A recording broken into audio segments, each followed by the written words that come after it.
Okay, welcome to today's lecture, and actually this is the last lecture in this module. We stopped last week with this picture with a small program that was meant to simulate a path from a geometric Brownian motion. I told you what the basic idea in Monte Carlo simulation is, or more precisely option pricing via Monte Carlo simulation. You simulate from the stochastic process which you are using as a model for the underlying, usually the stock or the stock price. You simulate a high number actually of simulated paths, and then you insert those asset paths into the payoff profile of the derivative. You then calculate the payout under this assumption that, for example, the underlying follows a geometric Brownian motion. Then you have those payouts at maturity. You have to discount those payouts, and then you have simulated payouts, discounted payouts today for, say, 100,000 simulations, and then you'll just take the average. This is what we'll do next. Here you can see that it is actually quite easy to simulate from a geometric Brownian motion. And I mean, the program is just 11 lines long. The program is quite simple. Please keep in mind that obviously although this is already a very sophisticated model, it's the simplest, more or less the simplest way of simulating a stochastic process for a stock price, for example. There are much more elaborate models out there that can be used as a model for stock prices, but we'll stick to the geometric Brownian motion for the time being. Now, again, I apologize for the fact that the slides are still in German, but I think I'll manage even with the German slides. We'll now turn to pricing a European-style exchange option via Monte Carlo simulation. This type of option is determined by two underlyings, and the payout profile consists of the spread between those two underlying prices and zero. So you have two underlyings, U and V. We are assuming that both follow a geometric Brownian motion. However, we also assume that they are not independent from each other, but that they actually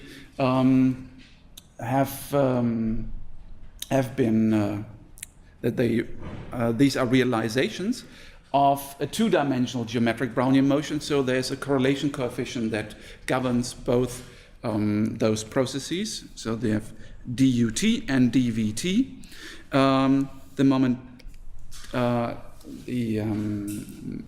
Momentarily correlation between those two underlyings is rho, and the payout profile is just given by the maximum of the spread of the two underlying prices, or zero. So for example, if you have two stocks, let's say this is Eon and this is RWE, then this difference here, this is the payout if Eon is VT and this is UT. If the spread is negative, then the option will pay out zero. This is a European style exchange option. Okay, it's a special case of a spread option, and we don't need Monte Carlo simulation really. In this case, because this is again a very simple type of derivative, we do have a Black-Scholes formula. The Black-Scholes equation does have an analytical solution in this case, so we don't really need it, but we are doing it anyway because we want to compare the results of Monte Carlo simulation with the price that comes out of the Black-Scholes model. For the Black-Scholes price, we can see P is V0, the starting underlying price of the, this is the second, the lower, or the, well, it doesn't necessarily have to be lower, but it has to be, if it's higher than U, then we'll get a payout. So V0 times ND1 minus U0 times ND2. D1 and D2 are slightly different in comparison to the regular plain vanilla European put or call. However, you can see that sigma, the volatility, now depends on the correlation between those two underlyings. This is a more general case. We could have also assumed that u and v are not correlated with each other. Then you'll simply have to insert rho being 0. Then you have correlation of 0. We have an analytical solution, and the MATLAB function for the Black-Scholes price is done in 5 lines. You can see exchange is the function that yields the Black-Scholes price. You simply have to code sigma hat d1, d2, and then the price is again v0 times nd1 minus u0 times nd2. So this is just the coding of this here, and this is actually quite simple. Now, we need to simulate from a 2-dimensional geometric Brownian motion. If you remember the code from the 1-dimensional geometric Brownian motion, it was quite simply a function with an exponential function and simulated observations from a standard normal distribution. Here it goes the same. We need to simulate from a 2-dimensional normal distribution. How do you do this? Quite simply, you first simulate from a first standard normal distribution. You need to know the correlation, and then you can simulate epsilon 2 by incorporating the correlation into this line here, where you have epsilon 1 and also simulated returns from a second 1-dimensional standard normal distribution. And discretizing the 2-dimensional geometric Brownian motion then gives this here, and you simply have to plug it into. We are not looking at a path-dependent option yet. As you've seen, the payout of the option strictly depends on Vt and Ut. So we only need to know the terminal values of the two underlines. We are not looking at the paths yet.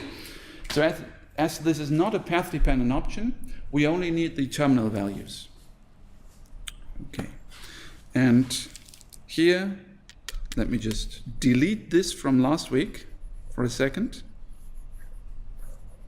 So how do we do this? We are defining a function with 2 outputs. Could you close the window, please? Thanks. We are defining a function with 2 outputs, price p, and ci is meant to be a confidence interval. Because as you can imagine, depending on the number of simulations, our estimate for the price will be better or worse. And this is why we are interested in a price p, but we are also interested in a confidence interval with 95% confidence level. And hopefully, by increasing the number of simulations, you can decrease the size of this confidence interval. Now, the function is called exchange MC for Monte Carlo. As input variables, we need u0, v0, sigma v, sigma u, correlation rho, maturity t, interest rate r, and the number of simulations. Here in this case it's called NREPL for number of replications. EPS1, EPS2, those are the simulated observations from a 2-dimensional standard normal distribution. So EPS1 is just rand n. EPS2 is rho times epsilon 1 plus square root of 1 minus the squared correlation times rand n again. And this gives you epsilon 1 and epsilon 2. I should have written this like this.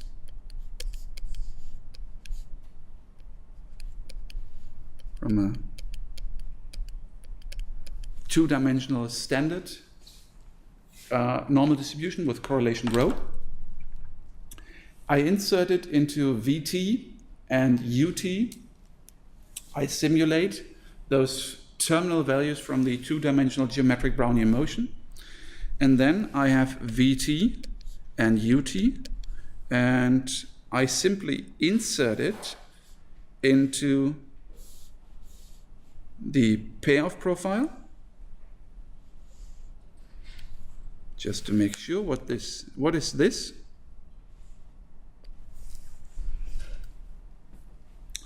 Exponential function of minus r times capital T, that is, yeah? Yeah, the discount factor. So disk payoff these are the discounted payoffs today of all those simulations for the option. And then I do the following. I could have done just mean disk payoff. That would have given me the average discounted payout. In other words, the present value, and in that case, our estimate for the option price. But I'm doing norm fit disk payoff. What is norm fit? Norm fit is a standard function in MATLAB to fit a normal distribution to a set of data points. And as you can imagine, what are the estimates? What are the parameters for the normal distribution? The expected value, standard deviation, and in this case, MATLAB also gives you a confidence interval around the mean. And this is why I'm interested in using norm fit here, because I want to use P. P is expected value here, and CI is the confidence interval around the mean. And this is why I'm using norm fit here. Under the assumption, of course, that all those simulated returns are normally distributed. Okay. Now, if I do this here, you can see that I start with V0, U0, sigma V, sigma U, rho, T, and R. I insert it in line 3, into the Black-Scholes analytical solution, and it gives me 0.8633. I use 200 simulations, and I run my Monte Carlo simulation here with exchange MC. Does anyone remember what rand and state and 0 does? Line 7. Yeah. It sets the computer to default. Yeah, it resets the random number generator to default, meaning that if you run this program on your computer after rebooting on another day, you should get the same results, because the random number generator is reset to 0. Otherwise, if you rerun it again and again and again in one session, you will get slightly different results. But in order to replicate those results, you need to reset the random number generator. And that's done in line 7 with rand and state 0. Yeah? PCI is equal to exchange MC. I simply insert all those parameters, and I get the solution 0.8552 in comparison to 0.8633, and the confidence interval CI is between 8.4 and 8.66. So you can see that we have 8.444, we have 8.633, and 8.660. This is the Black-Scholes price. My estimate is 8.552. This is Monte Carlo. And you can see that actually both lie within the confidence interval. So 200 replications are enough to get a pretty small confidence interval in which both obviously the Monte Carlo estimate lies, but also the Black-Scholes price. Why is the Monte Carlo price so close to the Black-Scholes price? Why is it's a pretty good estimate. We are getting quite close to the Black-Scholes price. Why is that?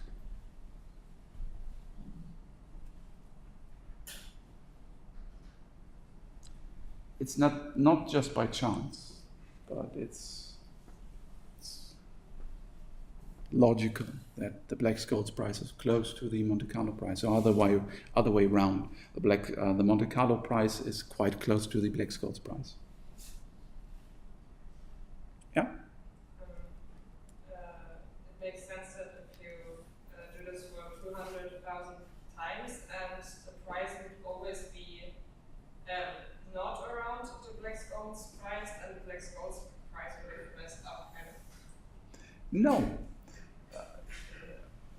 If the Black-Scholes price described something that couldn't be proven by simulating this 200,000 times, then I guess it wouldn't be a good price. your idea is that if you are using such a large number of simulations, the Monte Carlo price should stabilize. But why? But assume that we are using 1 million simulations, and we would always get the same Monte Carlo price. In other words, that the number of simulations converge to one point. But why is the limit of the Monte Carlo price so close to the Black-Scholes price? Because with these parameters, we will always get exactly the same Black-Scholes price. It's an analytical solution. But why is Monte Carlo simulation why does it give you something that is close to the analytical solution? There's an economic reason for this. Because we are working in the same set of assumptions. Remember the derivation of the Black-Scholes formula. In the Black-Scholes model, you are assuming a geometric Brownian motion for the underlying, and we're doing exactly the same here. If we had used a different stochastic process, then of course prices might be slightly off. But we're using the same assumption both in Monte Carlo simulation and Black-Scholes for the underlying price. We are using obviously the same payout profile. We are discounting with the same interest rate. So it does make sense that Monte Carlo simulation yields something that is close to the Black-Scholes price. And we are working in the same modeling framework. Okay. Okay. Next, we'll look at a weakly path-dependent option, so-called down and output option. A down and output option is a special case. It's one variant of a barrier option. Barrier option is an option that is a plain vanilla call or a plain vanilla put, but that is knocked in or knocked out by the underlying price crossing a barrier. And you have down and out products. A down and out product, a down and out option is an option that is knocked out.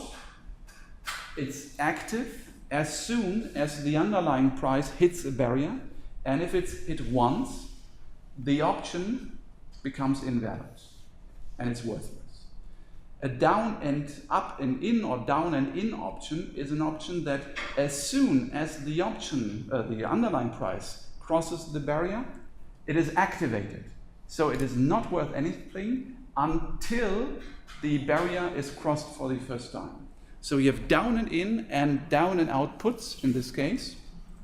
And you have something that is similar to the put-call parity. In fact, the price of a down and in and the down and output in sum should equal the price of a plain vanilla call.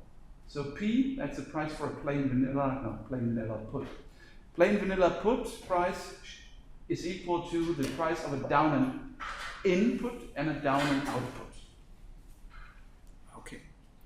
Again, we don't really need Monte Carlo simulation. This is still a very simple plain vanilla option. Why? It is just a put or just a call that becomes active or is active until the barrier has been crossed. But besides that, it's a simple European put. So, no big surprise. There is, again, an analytical solution to the Black-Scholes differential equation, and we have a Black-Scholes formula. It looks quite awkward. As you can see, it still has the same structure, normal distribution, and some parameters D1, D2, but actually in this case we need D1 up until D8. Don't memorize it, but you can see that you need 8 D parameters, and then it's slightly more complicated than a put, but it's just hard coding. You just take all those D parameters, you code it, and then afterwards in lines 13, 14, and 15, you insert it into this slightly more complicated pricing formula. But there is an analytical solution to it. So you can price it via Black-Scholes, And what we do now is we do it via Monte Carlo simulation. Again, the basic idea here would be to simulate from the stochastic process. And in case, if we now look at a down and output, in case the underlying price has not crossed the barrier, you simply take the terminal value of the asset pair and calculate the option payout, discount it, and you're done. If the simulated path has crossed the barrier once, you know for this simulation the price is 0 because the option has been knocked out. And this is what we do here in line 6 through 15. First of all, we say n crossed is 0. I'll later explain what n crossed is. In line 6 until 15, we have a for loop that runs through all simulations, all 200,000, for example. Line 7, we simulate an asset path. 8, crossed. We take the asset path. So, for example, this could be one asset path. And we compare path with the barrier. SB is meant to be the barrier for the underlying price. So let's assume this is SB. Doesn't make too much sense, but we are assuming that it has started here. Obviously, the underlying price has to be above the barrier at the start. Otherwise, it's immediately knocked out. I would not buy this product. So S starts here. This is SB. We now compare path SB, and we are looking for any indexes at which the underlying price has gone beyond the barrier. This is done with any path smaller or equal than SB. And we write it into crossed. And there are now two possibilities. First of all, if crossed is equal to 0, by the way, in many programming languages, A equal to B sets A equal to B, and A equal to B is a comparison. It's a logical operator. So if crossed is equal to 0, the barrier has not been crossed because path has not gone below SB. Then payoff is simply the plain vanilla put. Else, if crossed is 1, 2, 3, 5, or 28, the barrier has been crossed at least once, maybe twice, but we don't care about that. If it has been crossed once, the option has been knocked out. Then payoff is 0, and we increase n crossed by 1. N crossed is equal to n crossed plus 1, meaning n crossed is the number of simulations the barrier option has been knocked out. And then norm fit discount factor times payoff. So if we do this here, we run it with 100,000 simulations. You can see this is the Black Scholes price, 1,360.29, and with Monte Carlo simulation we get 135.97. Again, quite close to the Black Scholes price, and we can see that n crossed after 100,000 simulations is 14,439, meaning that with these 100,000 simulations, in 14% of those simulations, the option was knocked out. We don't need that information, but it's quite instructive. Yeah. What are the characteristics of a market participant who's interested in such a put? Because he expects that prices go down, but they don't go down that much. What is the motivation to buy such a product? You could easily see that if you were to use MATLAB and the original function for a plain vanilla put. Because you would see that this one, does anyone have an idea why you would buy this option? It's much cheaper Yeah. than the plain. it's much cheaper than a plain vanilla put. You have this exactly the same effect as a put. You have a barrier, and if you are sure that nothing can go wrong, the barrier is so low and you have some expectation that the option will not be knocked out, it's much cheaper than a plain vanilla put. So that's your motivation. Yeah? You want to buy a put, but you want to buy it cheap, and you think that it will not be knocked out. Okay. So again, Monte Carlo simulation is quite simple. We can improve on this function, and we can do what is referred to as conditional Monte Carlo simulation. This is a neat little trick you can do here. Actually, you know that for a down out and down in put, the following has to hold. The price of the down and out put is equal to the Black-Scholes, to the price of a put, minus the price of a down and in, of a knock-in put. And we can now use this to our advantage. Now we first again take those underlying prices, we divide it up into capital M steps, for example days, and we can estimate the option for the down and in put as follows. Now with the down and in put, it is exactly the opposite as with the down and out put. We have the underlying price, and as soon as the underlying crosses the barrier once, the option becomes active. And after that, it's just a regular Black-Scholes option and a Black-Scholes price. So what we do is, we can view this here, that again we need to discount the expected value of those payouts in case it has been activated.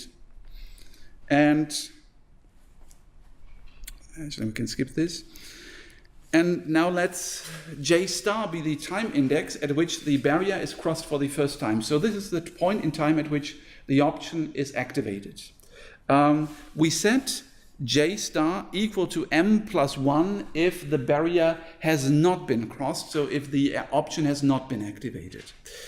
And J star, this is the index, times delta T, for example, the days. At this point, the option is activated, and after that, it's just a plain vanilla put. So we can use Black-Scholes after that.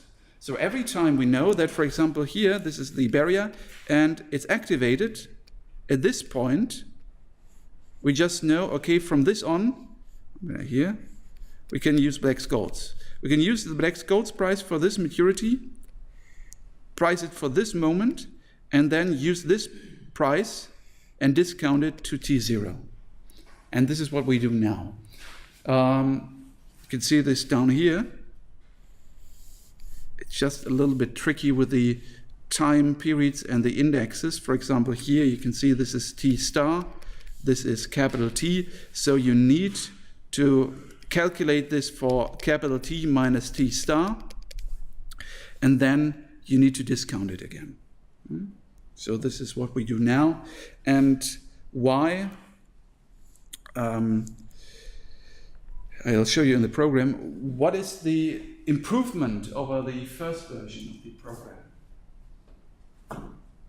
If we now use the Black-Scholes price from this point at which the option has been activated.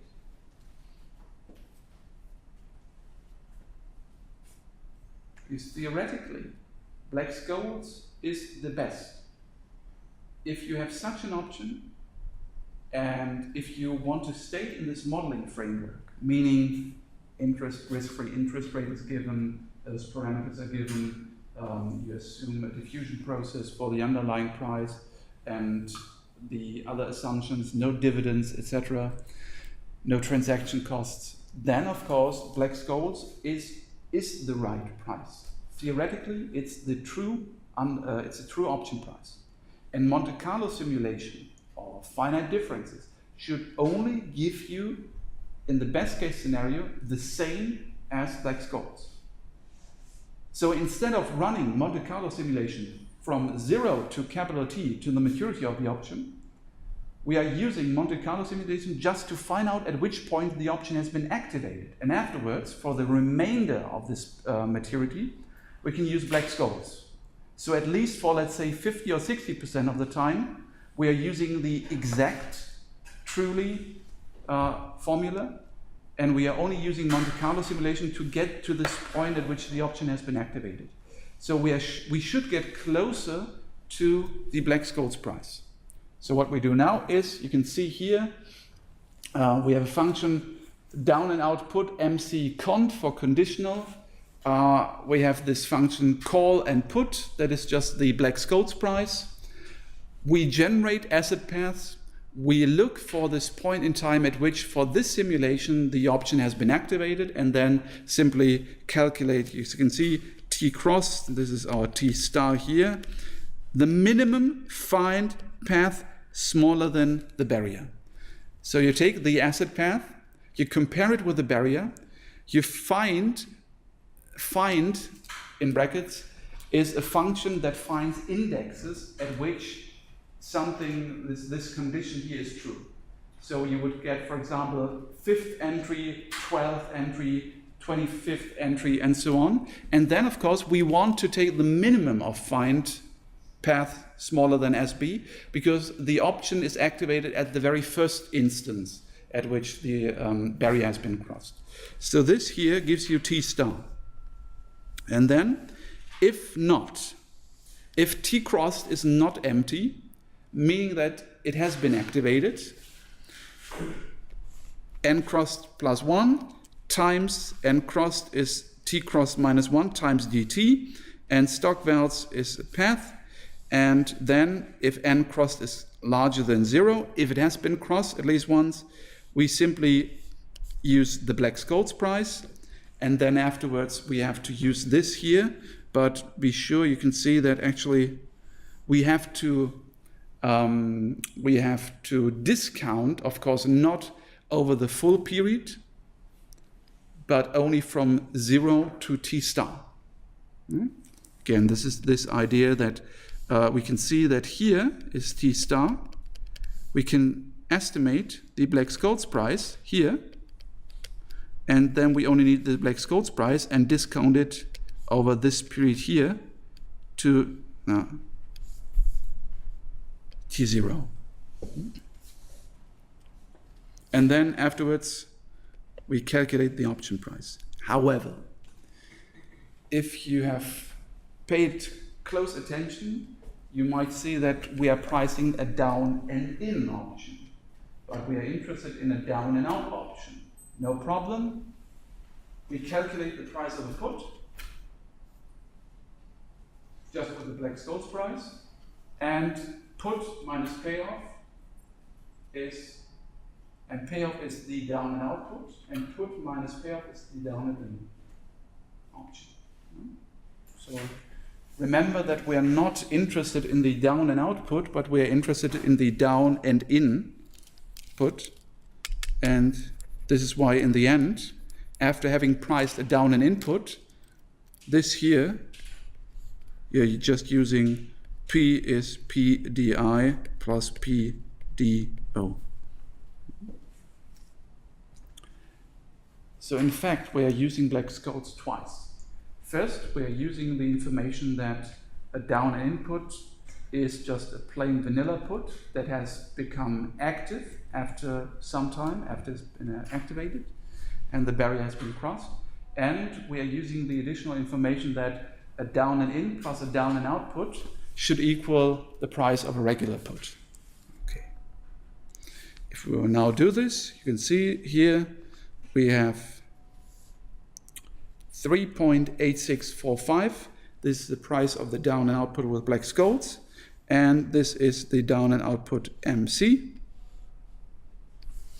And then you can see here, this is the conditional pricing with Monte Carlo simulation, and you can see here, this is the confidence interval with regular Monte Carlo simulation, and this is the one for conditional Monte Carlo simulation. And you have a difference of 0.0 approximately 4, and here you have 0.007.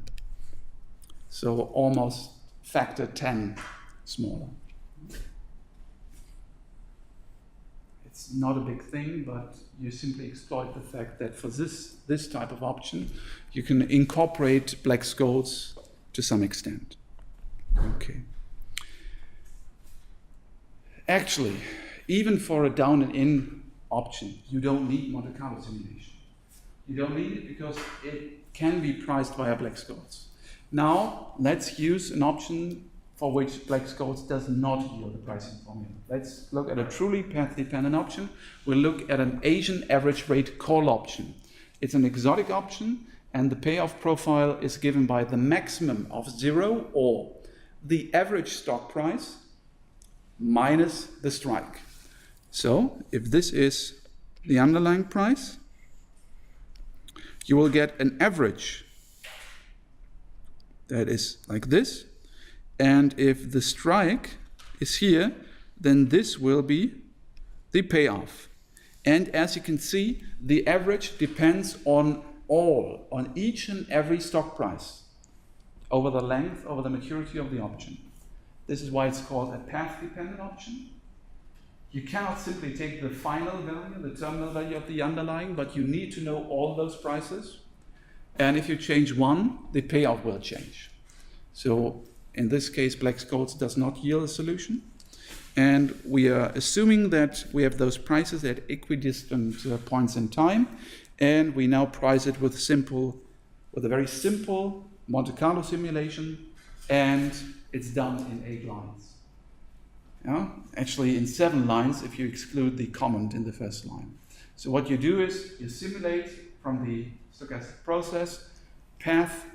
Payoff I is simply the maximum of 0 and mean path from 2 until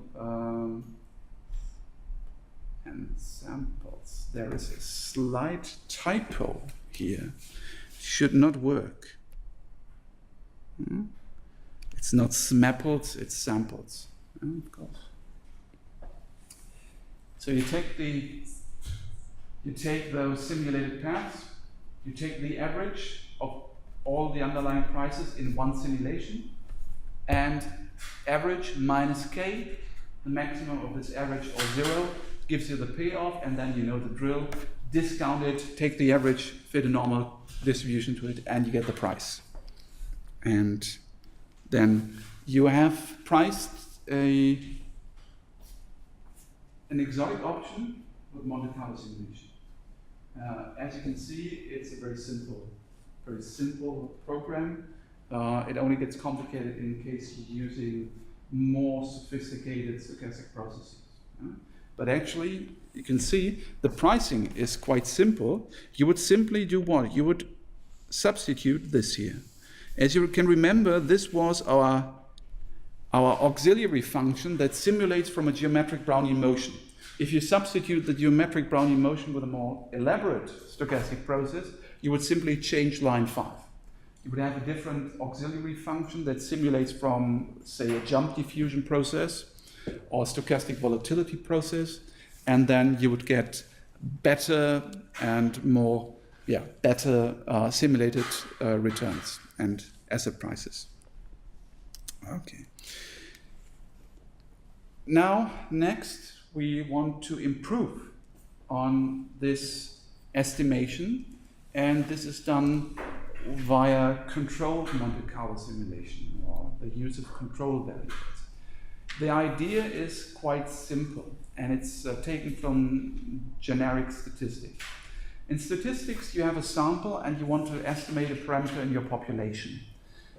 And first of all, you have an estimator. You have an estimator, for example, x. It's a random variable, and you want to estimate this parameter theta, and you assume that the expected value of your estimator is your parameter theta in the population. You now want to additionally use a second variable, y, that is correlated with x and has expected value nu. And we call this second variable y the control variable, and we are then using the controlled estimator xc is equal to x plus a parameter c times the control variable y minus its expected value nu. Why? Why are we using this? Take the expected value of the controlled estimator, and you can see that it is simply theta again. What does it mean?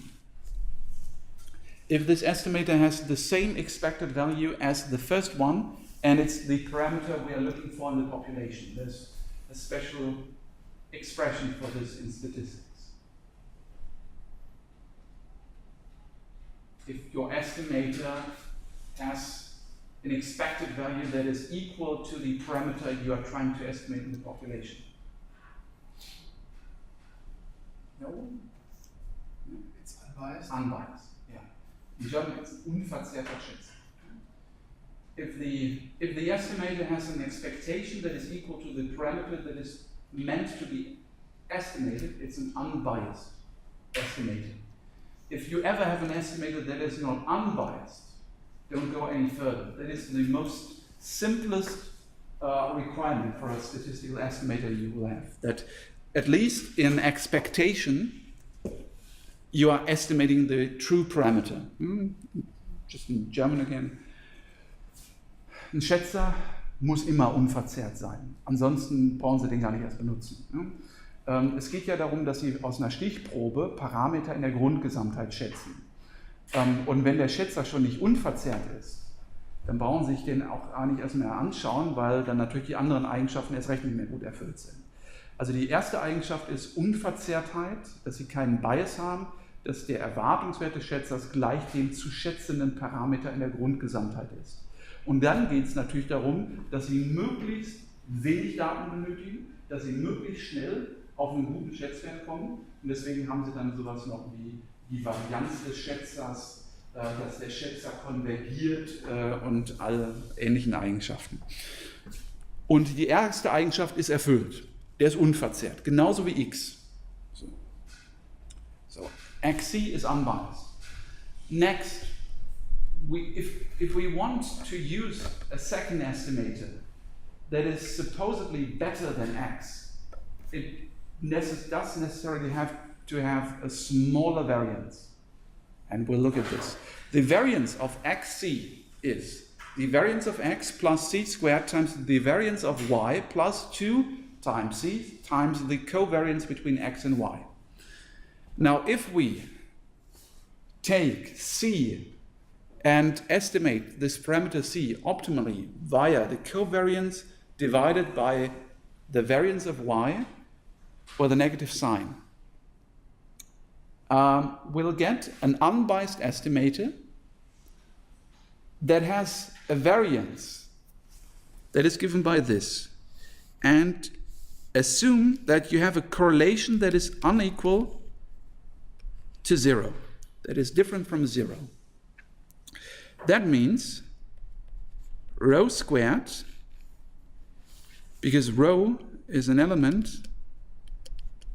close interval between 1 and -1, that means that rho 0 is an element of this interval here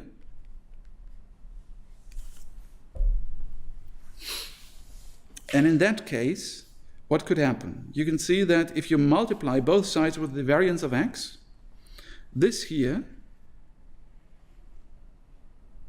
is obviously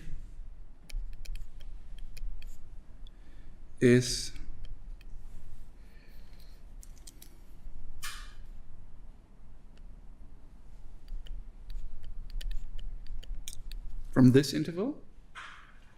And then if you multiply both sides with the variance of x, you can see that the variance of the optimally controlled estimator as xc is smaller or equal to the variance of x.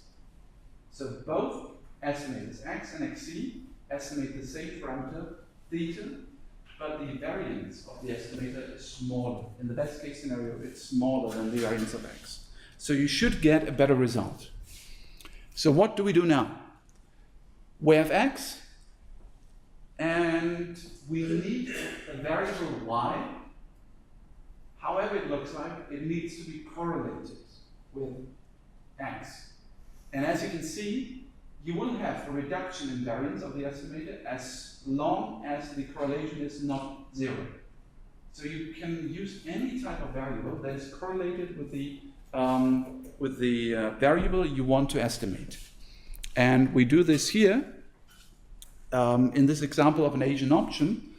The simplest choice for such a control variable is just the sum of the underlying prices. We want to estimate the payouts. The payout is average underlying price minus stock and the maximum of this average minus this strike, or 0.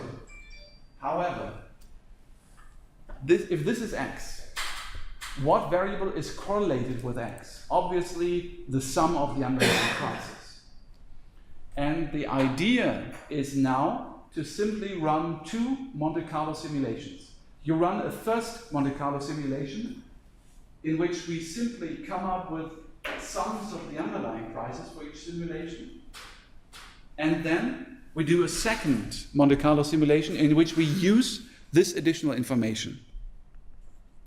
So, again, we take this, we need this as our control variable, and we still need the expectation of y equal to nu.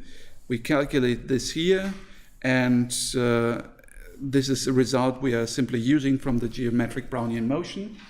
And we know both this, and then we do it in the Monte Carlo simulation. Again, we are running 2. We are using nREPL and nPilot. In the nPilot is meant to be the number of simulations in the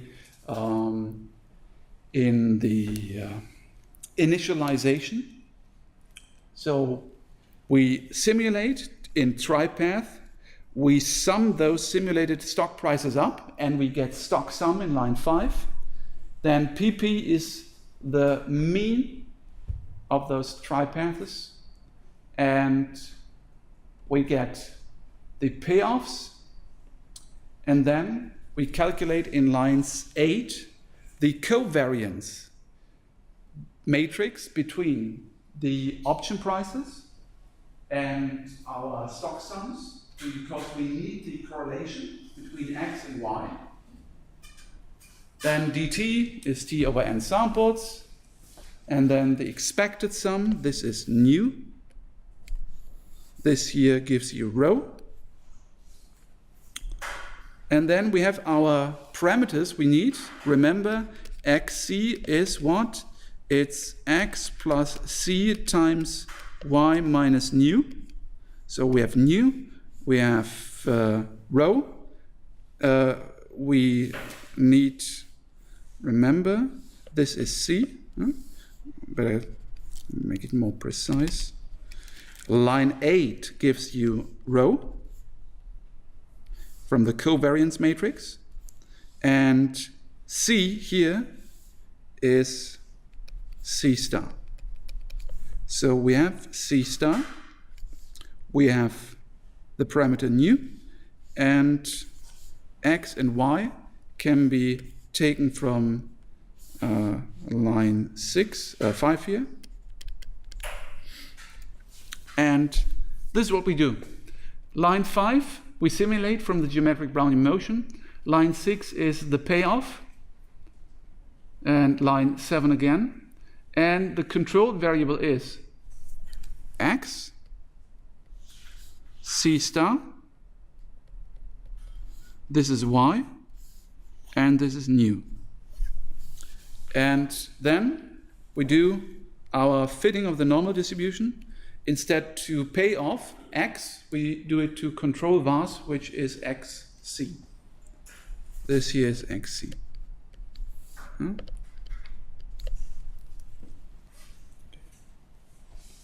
And again, we get a price and a confidence interval.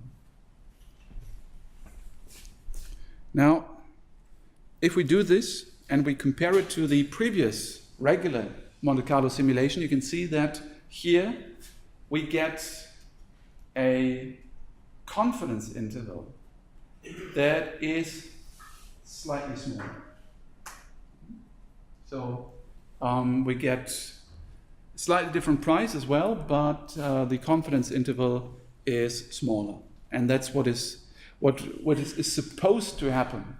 We are using additional information, and we are using a control variable, and the variance of the estimator is reduced. Now, let's discuss this for a moment. Do you think this is a fair comparison? Because, again, controlled Monte Carlo simulation uses a second set of simulations. You are using one simulation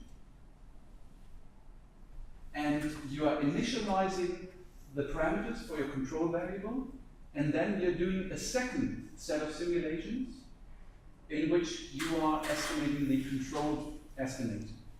Now, is this a fair comparison here? Because I'm claiming that the controlled Monte Carlo simulation gives you a better result. The confidence interval is smaller than the first one.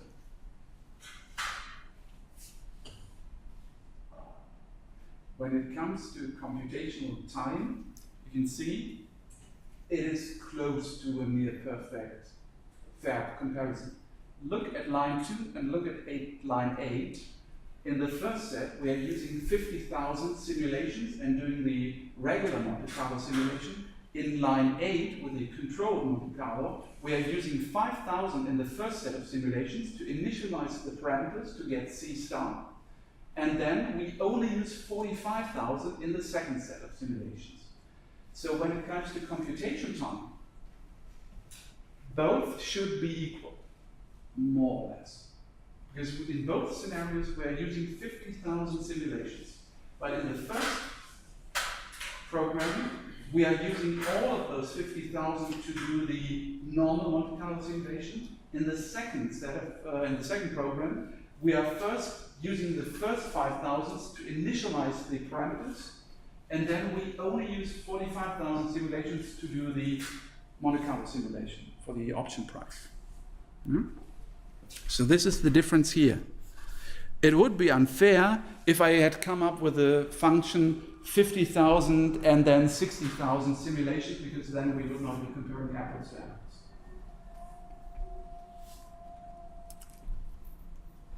Is that clear? So one has to make sure that this is a fair comparison. Otherwise, if we just incorporate a second set of simulations and increase the number of simulations, obviously the confidence interval would become smaller. We would hope so. Okay. Now, last but not least, I want to discuss option pricing via finite difference.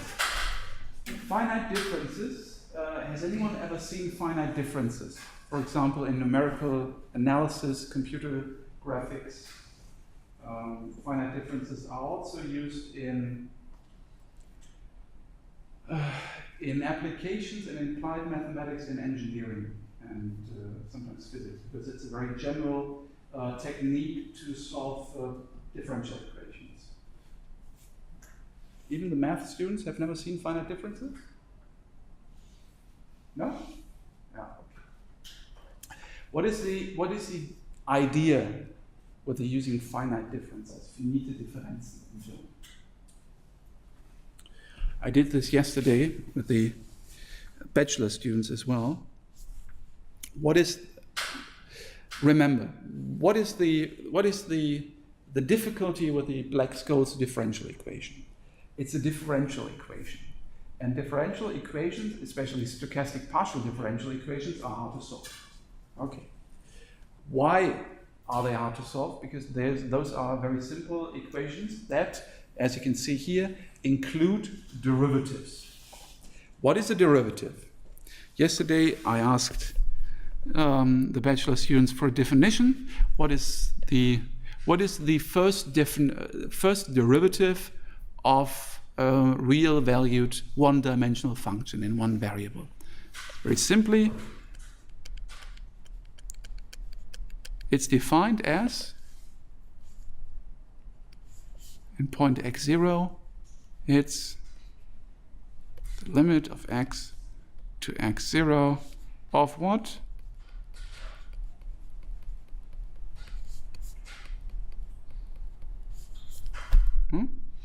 It's the limit. The derivative is also referred to as the differential quotient, the Differentialquotient. And what is the first derivative? It's the limit of those differences and those difference quotients. In German, per Definition ist die Ableitung, also die erste Ableitung einer Funktion, der Grenzwert des Differenzenquotienten. Differenzenquotient ist klar, oben habe ich die Differenz der Funktionswerte bezogen auf die Differenz der Achsenabschnitte. Und was besagt das denn jetzt? Letztlich das, was ich schon in der Schule gesehen habe, die Ableitung ist die Steigung der Tangente an eine Funktion. Und wie bekomme ich eine Steigung einer Funktion, indem ich das Steigungsdreieck betrachte. Und wenn ich ein Steigungsdreieck haben möchte, was ist ein Steigungsdreieck? Einfach eine Seitenlänge durch die andere Seitenlänge. Differenz der Funktionswerte bezogen auf die Differenz der x-Werte. Und das im Grenzwert ist die Ableitung. Also, wenn das die Funktion ist, dann habe ich jetzt zum Beispiel hier einen Punkt und da einen Punkt. Und dann würde ich ja sagen, ich nehme hier diese Seite, das ist, sagen wir mal, x1, das ist x0. Und dann habe ich hier entsprechend f von x0 und hier f von x1. Ist das unschön, jetzt auf der falschen Achse. Mal so. Ne? Und dann ist klar, diese Differenz geteilt durch diese Differenz, das ist letztlich das Steigungsdreieck hier. So. Und wenn ich jetzt diese beiden Punkte immer näher zusammenwandern lasse, kriege ich die Steigung der Tangente in einem Punkt, hier zum Beispiel an dieser Funktion, ne? Das ist ja so, und dann habe ich die Ableitung. Also was ist die einfache Idee, wie kann ich diese Differentialgleichung lösen oder vereinfachen? Ich ersetze die Ableitung durch die Differenzenquotienten und ich lasse einfach den Grenzwert weg. Das ist ja schön. Again, in English, the idea of solving this differential equation is to substitute the partial derivatives by finite differences.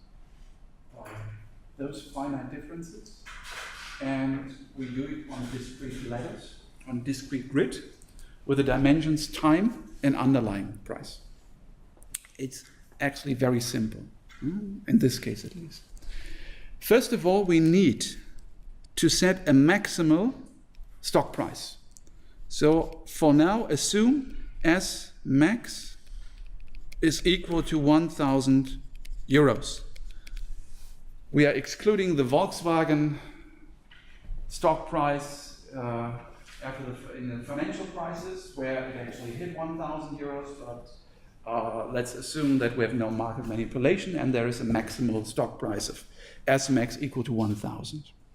Because we need an upper limit for the stock price, for the underlying price. Now, we are now looking at a discrete lattice or discrete grid that consists of the stock price and T. And we start here.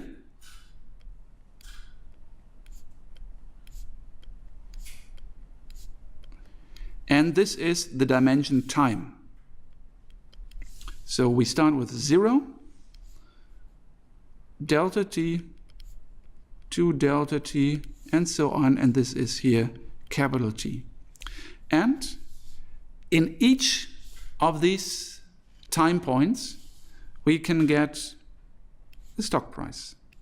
Let's assume we only have 4 stock prices. Obviously, this is a discretization strategy, so you cannot find something in between.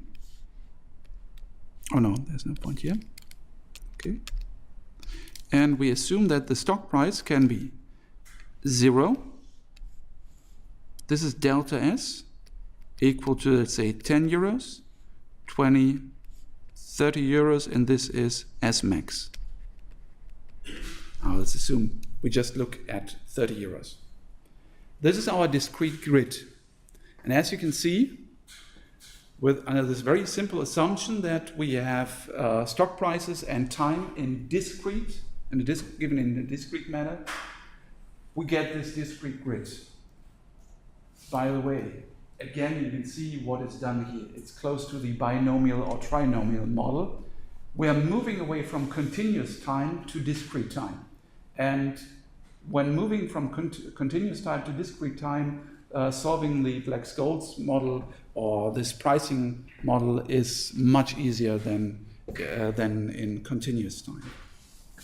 And we simply write for those different prices for the option. So this is here, can be the option price. It's a function of S, T, and T.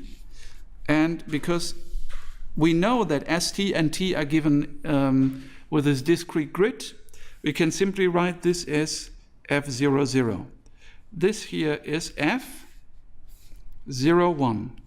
This here is F02. This here is F10, 1, 1, and so on. And we get 4 times 2, 4, 6, 7 different possible option prices. Okay, so F, I, J, those are the different possible option prices, depending on the time and the underlying price. Is everything clear till now? I think so. Okay. Now, those partial derivatives need to be substituted by finite differences. And there are 3 possibilities, at least. Forward differences, backward differences, and symmetric differences. Remember that you want more or less, imagine it like this. You have a function, and you need the derivative here at this point. What you can do is, in a very simplistic way of speaking, you can just take the forward difference and use this as the derivative. You can take the backward difference and use this as an approximation, or you can do more or less. You can use this point here, and you can use this point here, and you can do a symmetric difference. 3 ways of approximating for the derivative by using the forward point and construct the triangle, using the previous point, construct the triangle, or using the point before and afterwards. And this is why you get a forward difference, a backward difference, or a symmetric difference. 3 ways of approximating for the derivative. And as you can see, what you do is you substitute the option delta with, for example, Fij plus 1 minus Fij divided by delta t. Or the backward difference, Fij minus Fij minus 1 over delta t. And the symmetric difference then is quite clear. Okay. The remainder is just a number of simple arithmetic operations. Take the Black-Scholes differential equations, substitute them, and make sure that you calculate it. It looks horrible, but it's just simple arithmetics. And here again, for the option gamma, you use this here. For example, for the forward difference, it's slightly different. Now, again, remember the differential equation. A differential equation usually has an infinite number of solutions. If you want to single out one unique solution, you need to set boundary conditions. Remember the simple example of this differential equation. Again, two solutions are at least possible. Which solutions? 0 and the exponential function. If I set 0 of 0, y of 0 is equal to 1, it has to be the exponential function. So you need to set a boundary condition. And for a European plain vanilla put, we have this. For a European plain vanilla call, we have a different set of boundary conditions. What are these? Can someone try to explain those three boundary conditions? Fi n is the maximum of k minus I delta s and 0. What is that?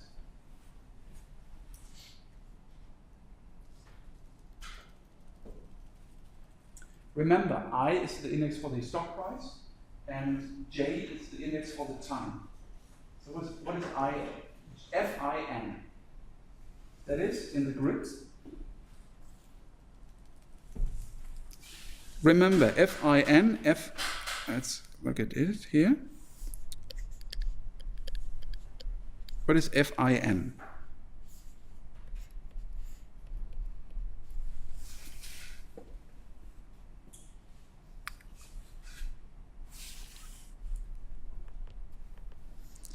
It is this column. And what is that? It's the option price at maturity. And we know this. At maturity, it's the payout profile. It's k minus the stock price or 0 in the maximum function. Okay. What else do we know? We actually know more of those option prices in this grid. We know more. What else do we know? We know what the option is worth at maturity, but we also know what? Quite simple.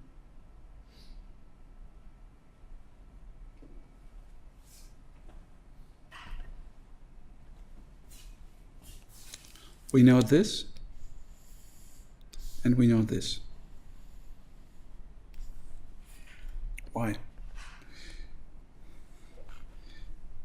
Fmj, if we are here with the maximum price and a put, and we assume that we've set the maximum stock price way high, the put will always be out of money and it will be worth 0.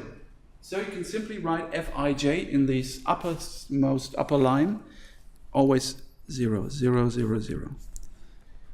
And we know F0j, because with the put here, this line here, the stock price will be 0 and the put will yield the maximum payout.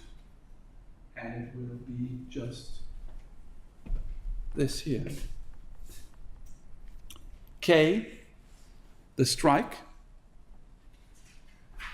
that will be paid out.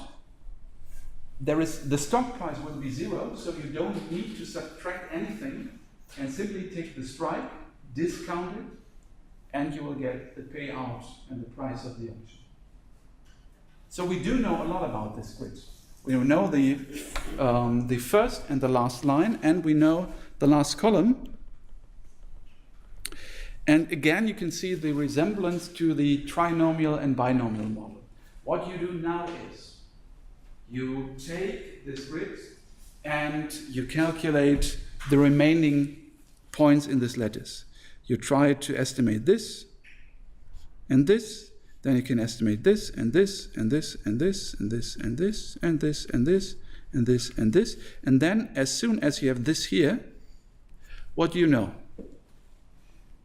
You know the option prices at point t0 for all possible outcomes of the underlying price. And that is close to what we've seen with the Monte Carlo simulation. You know the potential option prices today under all scenarios for the underlying price. Simply take the average and you're done. And this is what more or less is done afterwards. By the way, this is for the put, this is for the call. It's virtually the same. And first of all, we are using symmetric differences for the option delta and gamma, and we're using backward differences for the theta of the option. And as a result, you will get this. Again, it's just inserting the differences, the finite differences into the differential equation and then rearranging it. And then you can see this is a function in 3 variables. And we know this. And if we rewrite it a little bit, we will get an explicit scheme. Fi j minus 1 is equal to A star Fi minus 1j plus B star Fij plus Cj Fi plus 1j. It looks like this wouldn't help, but it does. If you pay close attention to the indexes, you will see that if you know the first and the last line and the last column of this grid, this is all you need, and you can start by inserting those, and it's a recursive function, and you can go back in time and calculate Fij minus 1, Fij minus 2, Fij minus 3, and it works basically just like with the binomial model. You start in the last column and you work yourself backwards in time until you have the first column, that is t equal to 0, and then you get those option prices in Fi0, which is just the payout today. This is done here in MATLAB. As you can see, there are some things that are also done. For example, here we need to round. If we are taking the steps, we need to round them because it's a discrete lattice. Then we have to set ds, we have to set n again as a rounded number. Linspace creates such a discrete lattice. And here we have to set the boundary conditions. Yeah, we know those values in the last column, in the first line, and in the last line. We can calculate those 3 parameters, a, b, and c. And then we have to solve it backwards in time. As you can see here, matval ij is a times matval I minus 1, j plus 1, and so on. And then we move back through those discrete grid. And then we have those values here, and Fi0 is matval in the first column. This is here. And those are option prices that have already been discounted. So those are the option prices today. And obviously the price of the underlying is S0 today. We also need vet S. What is vet S? This is the linear space here on which we want to have this discrete grid. And what we do then is we return the price, but it might be that the price is exactly, the current stock price is exactly between 2 points in the lattice. Remember this here, that it might be that the current stock price S0 is 25. Then it would be here. So what do? We have 2 prices. We know what the option would be worth if it starts at 20 and if it starts at 30. And if this is the option price for S0 to 20, and this is the option price for S0 equal to 30, we interpolate. Yeah? And then we know that here is 25, and then that is the option price. That is done in this last line of the program with the function interpol. It interpolates. This is the interpolation of Fij at this point here. Okay. So we get the price. If we do this for a put, we start with the Black-Scholes price of 4.0760, and we use an explicit scheme that we've just coded, and we'll get a result of 4.0669.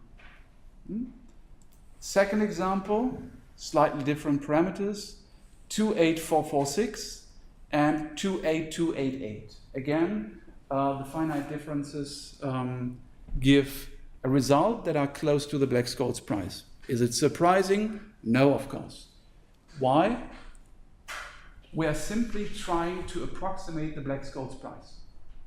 We are substituting the derivatives in the Black-Scholes differential equation with an approximation, that is finite differences, and if we had the best possible approximation, we would get exactly the same price. So it's no big surprise here that we are not too far from the Black-Scholes price. However, it is interesting to see that it is not too far away from the Black-Scholes price. How can you improve the approximation via finite differences? How can you move the finite differences option price into the direction of the Black-Scholes price? Very simple.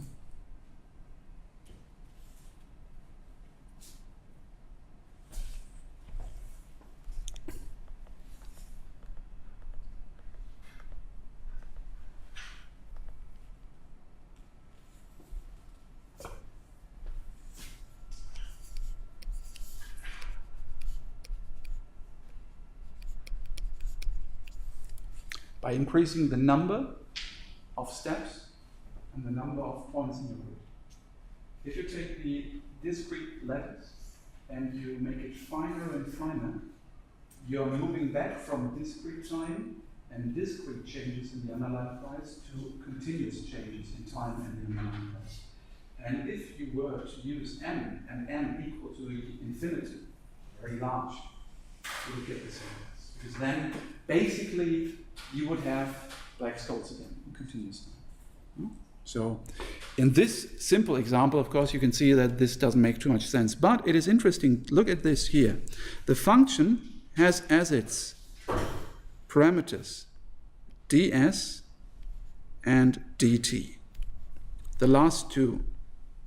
Look at it here now. We have 2 5/1/12. It's actually not such a fine grid.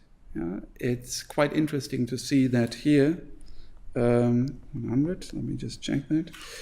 S max is 100, that's not too far. And M is what? S max divided by ds, it's quite coarse, and the results are already quite good. Okay. One problem with the explicit scheme is shown in this run. Same problem, same function, but we are now using the explicit scheme with slightly slightly different grids. As you can see is here 2.8597, okay, and suddenly in the last run minus 2.8 times 10 taken to the 22nd power. It completely blows up. And that is a problem with the explicit scheme, in this case, that it is numerically unstable. So you might be in luck that with this, you get a good result. But as you can see, here you have a numerically unstable function, and you can solve this by using a so-called implicit scheme. For this, you use forward differences, you get this grid. It is almost the same as before, but it looks slightly different. And then you have this here. Now, to do this, to solve this, you need to solve for this linear system of equation, or system of linear equations. You don't need this for the exam. It's a tridiagonal matrix. It's sparsely with sparse entries. You can solve this. Just a reminder. Remember that in many cases in implied settings, you have matrices that only consist of zeros. And for example, here you only have 3 lines of entries in this matrix, and you don't need to calculate all those and to do all those computations with zeros. There are some special techniques for those sparse matrices. You solve this, and it's done in MATLAB again. It's a long program. You can see this, that actually here you have to set up the grid. Again, you have to incorporate the boundary conditions, which are the same as before, and then you need to set up the coefficients of this tridiagonal matrix, and you have to solve for the system of linear equations. We are using the MATLAB function here. Remember u / v.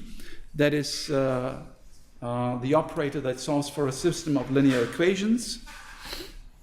And then afterwards, we get the option price again. It's not very complicated, but it's just a lot of coding. And then this program should be more numerically stable than an explicit scheme, but the idea behind it is still the same. Take the Black-Scholes differential equation, substitute the derivatives with the finite differences, and then set the boundary, incorporate the boundary conditions because you have more information about this grid. And then you can solve for all those points, and then basically you have an idea of what the option price should look like depending on where you start and where your S0 is. Okay. Now, this is option pricing with finite differences. There can be done. You can do a lot more to use finite differences to price options. Finite differences, again, are just a very generic method of solving for a differential equation. And every time you have a more complex stochastic process and you have a more exotic option, you will have a more complicated differential equation. And if you fail to solve it analytically, you can use finite differences to solve it. And then you would get something that looks similar like this, but this is just the basic case where it's shown for a European plain vanilla call or a plain vanilla call, put. Okay. Now, I will not be able to do interpolation and interest rate curves this semester. You can have a look at the slides. It's not relevant for the exam this year. It's important to know. Interpolation is quite simple. I can discuss the basics right here. You have a number of points, and if you want to lay a function through it, this is called interpolation. Interpolieren. First thought is you can use a polynomial. Problem is, if you increase the number of points, there is always one unique polynomial that runs through those points, but unfortunately, it will run through the points, but it will not look like this. It will look like this.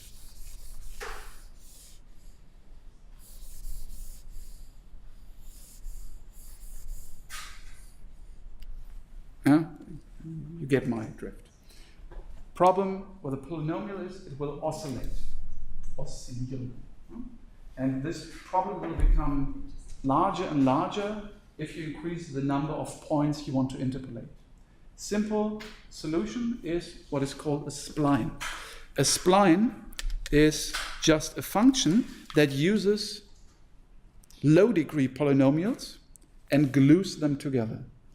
For example, you use a polynomial of degree 2 up to this point, and then you use a different polynomial, this one. This would be a very, very basic spline. Why? Of course, the first idea would be to do this. Remember, a linear function is also a polynomial. Does it look good? No. Why? It's not smooth at the grid points, at the nodes, and in Knoten. So what do? You require the resulting function to be smoother, to be smooth, glatt. What does it mean? When is the function smooth? If it's continuous, it's differentiable. If it's continuously differentiable, stetig differenzierbar, zweimal stetig differenzierbar, and so on. And by requiring the function to be in between those nodes, it's no problem, because we are using polynomials, they are continuously differentiable, no problem. The only problem is at those gluing points. And this is why, with the spline, you require that the function is actually smooth at those nodes. So it looks like this. This is a spline, and why do we need splines? We need splines to interpolate points on the yield curve, der Zinsstrukturkurve. Those points are given by the bonds that are traded on the market, those government bonds. You only have bonds with certain maturities, and you want to lay a curve through those points given by the bonds, the government bonds, and every central bank does this. If you take a report, for example, by Deutsche Bundesbank, they will tell you how they daily estimate the yield curves on which functions they are using. But splines are actually more general. You can use splines. In some cases, what I've seen in research is that, for example, people have used balance sheet data, and they needed daily balance sheet data, so they just put a spline through those quarterly balance sheet data. In German, wenn Sie mal einen täglichen ROA oder eine tägliche Bilanzsumme haben wollen, nehmen Sie die Quartalsdaten aus den Bilanzen, aus den Quartalsberichten, legen den Spline durch. Haben Leute schon gemacht. Ist die Frage, ob es Sinn macht, aber können Sie natürlich machen. And last example, splines again are extremely generic too. They are heavily used in engineering and in mechanics. Do you know a different application? Actually, this here, computer graphics. A computer, to display something, will never use all points. The computer graphics that you can see on the screen here, it would be impossible to calculate all those points you're actually seeing by defining them. And what you do is you define certain grid points and then you interpolate. And interpolation with a spline is much faster than using a function and evaluate the function at all points. And if you want real-time live graphics in a computer game, computer graphics rely heavily on splines, because they are much faster to evaluate as a function, and then you can save time and you can show faster graphics. So again, it's a very generic tool, and here it's used in interest rate curve modeling. Okay. Do you have any questions? Anything I can answer you, because this is our last class for this semester. Okay, if you have no questions, if there are still questions, you can write me an email. Again, everything is relevant for the exam, otherwise I would have mentioned it in between.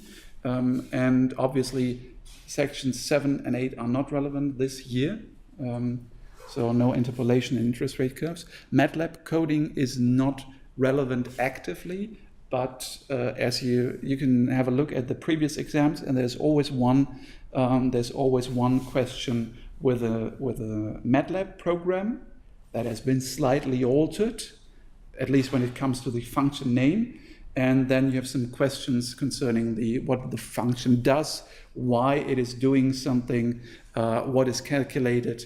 And when I say altered, I mean that obviously the function names on the slides are always meant to tell you what the function is doing. So if you see put call pricing MC is obviously a pricing function for a put with Monte Carlo simulation. So that would have been substituted by a more generic name so that it's not given away. Okay.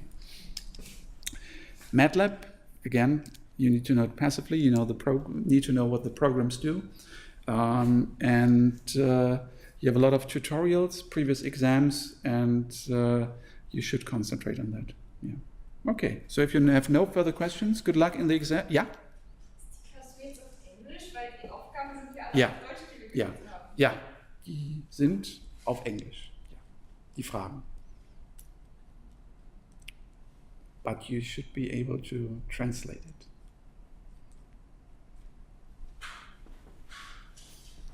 Yeah? You can answer in German or English. Both are fine. But the questions will be posed in English. Okay. If you have no further questions, again, good luck in the exams, all the other ones as well. And yeah, have a great vacation afterward. Thank you.